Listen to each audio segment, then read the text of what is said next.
Dunyodagi eng mashhur jamoaning o'yinchilari qancha pul topishlarini bilasizmi? Albatta gap hozirda Yevropaning eng kuchli jamoasi Real Madrid haqida ketyapti. Sergio Ramos, Rafael Varane, Marcelo, Casemiro, Toni Kroos va Cristiano Ronaldo kabi o'yinchilardan keyin bu jamoada eng ko'p maosh topayotgan o'yinchi kim bo'ladi? Bu videoda shu savollarga javobini bilib olasiz. Do'stlar, biz qo'limizdan kelgancha futbol haqida har xil videolar qilishga harakat qilyapmiz. Intervyular tarjimasi, top 5, top 10 futbolchilar maoshi haqida va yaqinda sizlarni bitta o'yinchini hujjatli filmi ham kutmoqda. Sizlarga juda ham sizlarning fikringlar kerak. Shunaqa videolar sizlarga ma'qul kelyaptimi yoki-da yo'qmi? Yana qanaqa narsalar haqida video qilishimizni xohlaysiz? Yana bir bor fikringlarni kommentariyada qoldirsanglar bo'ladi. O'tgan video kutilmaganda mintadan ko'p like yig'di. Kelinglar bu videoda 500 ta like yig'amiz va yangi video chiqadi. Har doimdek yaxshilab o'tirib olinglar, yechki narsalar olinglar, bizza boshladik.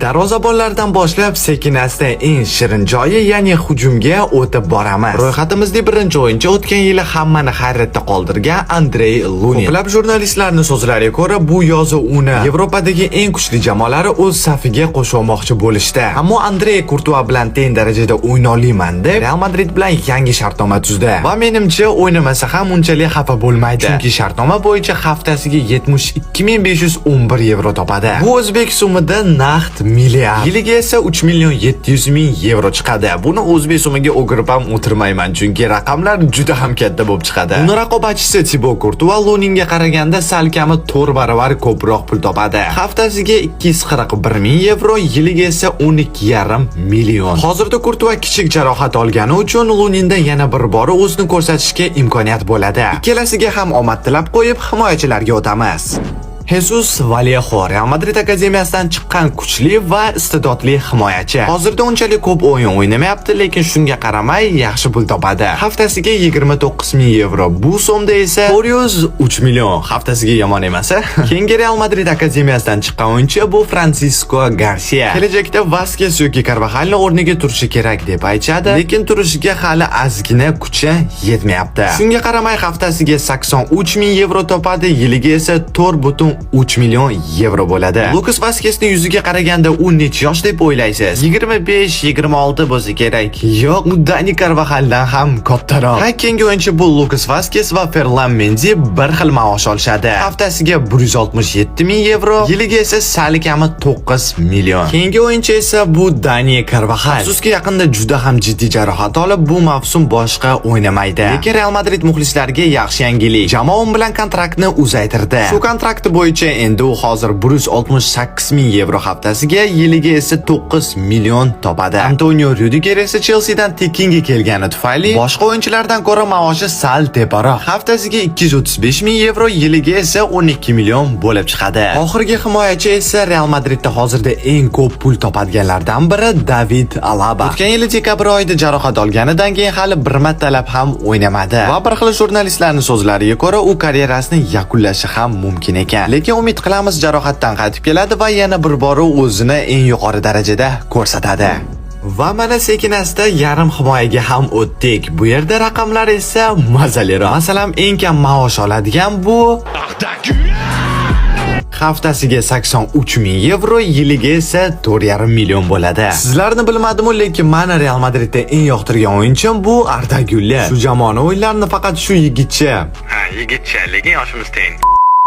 Faqat u tufayli tomosha qilaman. Boshqa jamoaga muxlislik qilsam ham. Güler haftasiga 83.000, yiliga esa 4.5 million yevro topadi. Keyingi o'yinchi esa bu Dani Ceballos. Haftasiga 167.000, yiliga esa 8 million 700. Chouameni va Camavinga bir xil maoshga ega. Haftasiga 200.000 yevro, yiliga esa 10.5 million. Menimcha Camavingaga sal kam maosh berishadi. Bilasizmi nimaga? Chunki u hamma yoqda o'ynab bera oladi. Tushungan shunda. Keyingi o'yinchi esa Luka Modric kutilmaganda Ceballos valyusi bilan bir xil maoshga ega ekan. Lekin bu to'g'ri tushuninglar, lekin qargani uchun. Masalan, 3 yil oldin bundan 2 barobar ko'proq pul topar edi. Hozir esa Real Madridda qolish uchun kamroq maoshga rozi bo'lgan. Keyingi o'yinchi esa bu Federico Valverde. Bu mavsum Real Madridda hozirgacha eng muhim o'yinchi bo'lib turibdi. Va shunga arziydigan haftasiga 268 ming yevro, yiliga esa 14 million topadi. Ming bor uzr, mana shu gol nishonlashni ko'rmadinglarmi? Men masalan o'tgan yil may oyidan beri shu gol nishonlashni hali bir martalab ham ko'rmadi.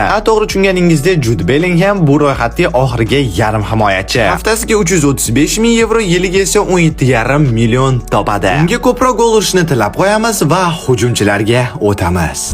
Hujumchilardan esa hozirda eng kam maosh topadigan bu 18 yoshli Endrik. Haftasiga 66 ming yevro, yiliga 3,5 million. 18 yoshga yomon emas, to'g'rimi? Shu videoga like bosganlarga ham haftasiga shunaqa pul topish nasib etsa. Keyingi o'yinchi bu Brahim Diaz. Haftasiga 117 ming, yiliga esa 6 million. Top uchtalini esa braziliyalik Antoni ochgan bo'lardi agarda Real Madridga o'ynaganida. Lekin afsuski u Manchesterda, shuning uchun uni o'rnida Rodrigo. Haftasiga 200 ming yevro, yiliga esa 10,5 million. Ikkinchi o'rinda esa bu yilgi oltin to'p egasi Vinicius Junior. Haftasiga 335 ming yevro, yiliga esa 17,5 million. Va birinchi o'rin yaqindagina bu jamoaga qo'shilgan Kylian Mbappe. Haftasiga 500 ming yevro, yiliga esa 26 million. Unaqa dahshat jamoa bu yili Chempionlar Ligasini ola oladimi? Nima deb o'ylaysiz? Yoki Real Madriddan ham kuchliroq klublar hozir bormi? Fikringizni albattagina kommentariyada kutaman. Mana video ham yakuniga yetyapti va menimcha hozir hammalar kutgandek kviz vaqti keldi. O'tgan safardek kvizni kutilmaganda juda ham ko'p odam topdi. Ha, albatta bu Jadon Sancho edi. Bu safar kviz undan ham qiyinroq bo'ladi, shuning uchun yaxshilab harakat qilinglar.